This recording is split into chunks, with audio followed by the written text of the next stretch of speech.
It is a battle over health insurance for many people here in Kentuckiana. Baptist Health Medical Group is no longer accepting some Humana insurance patients after the two companies were unable to come to an agreement Friday. So now patients are left scrambling in search of new doctors in their network, including Amy Derby, who's been insured through Humana for the last 13 years. Derby is now tasked with finding a new general practitioner, cardiologist, and oncologist. I'm just in a tizzy like everybody else.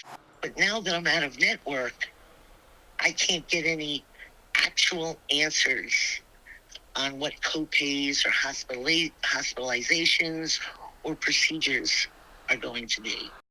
Now, in a statement sent to WHAS11, Baptist Health said, "We understand this process has been frustrating for our community, but we will continue to advocate for those we serve."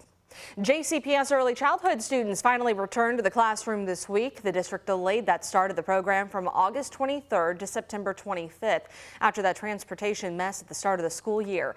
Our Taylor Woods spoke with one parent hoping to make up for lost time. After a delay of 1 month, JCPS preschool students are finally back in school, but on the first day, bus rides were only available to special education students between 10:30 a.m. to 1:30 p.m. to meet the district's transportation needs. First day of school was okay. I got him to school, and he did just fine. A little bit of traffic getting into the school, but that's kind of normal. Eric Broadwater's son Tristan attends early childhood at Cochran Elementary School. He dropped his son off at 7:50 a.m. when school opened so he could spend a lot of time at school. Broadwater says his son rode the bus from school to daycare with no problem. The bus time is 1:30, and I'm going to guess probably around 2:30 is when he got to the daycare. In a statement, JCPS says, quote, "Our early childhood teachers and staff couldn't have been happier to see children back in their classrooms today. The bus transportation went smoothly. This morning, all bus children arrived at our centers on time or shortly after, and this afternoon, all children were home within an hour of leaving school." To have him back in school is a great thing because now he has the chance to actually get in there, get his therapies, get his speech therapy, occupational therapy. Broadwater is happy his son is back socially interacting with other students. On September 15, Dr. Marty Polio announced that the JCPS school board was working on a stipend for families who can carpool their students to and from school. The board will vote on that payment at Tuesday night's meeting. It definitely helps. It would definitely help, getting them to school and kind of make up for the time lost at work. However, Broadwater fears Tristan's drop-off time will be delayed on October 9th when more students start riding the bus. I think it's possible that there could be some hiccups in the system. In Louisville, Taylor Woods, WHAS 11 on your side.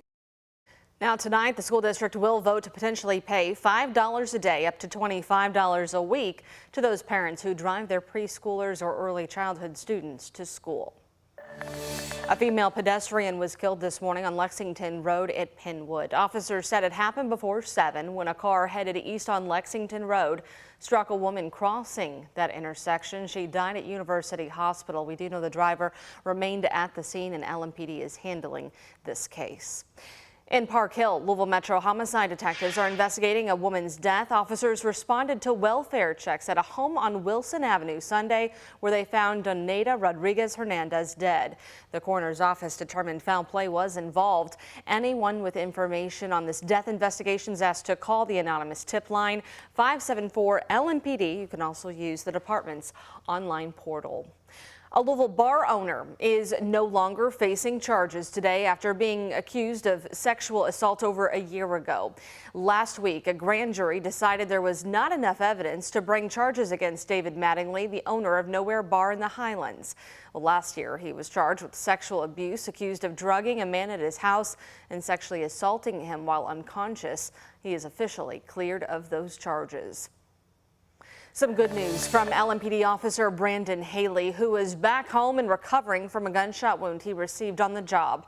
Officer Haley was shot earlier this month while working a traffic stop on West Kentucky Street. LMPD said he was released from the hospital just yesterday. The shots came from a nearby home, but no one's been charged directly with that shooting. 5 men have been charged with gun and drug offenses. And today, funeral services will be held for former Kentucky Governor Brereton Jones. Friends, family, and fellow politicians came to honor him lying in the state at the Capitol Rotunda Monday. Jones served as governor from 1991 to 95 after a term as lieutenant governor. He's remembered for pushing for universal health care, supporting the thoroughbred industry, and helping change the culture in Frankfort.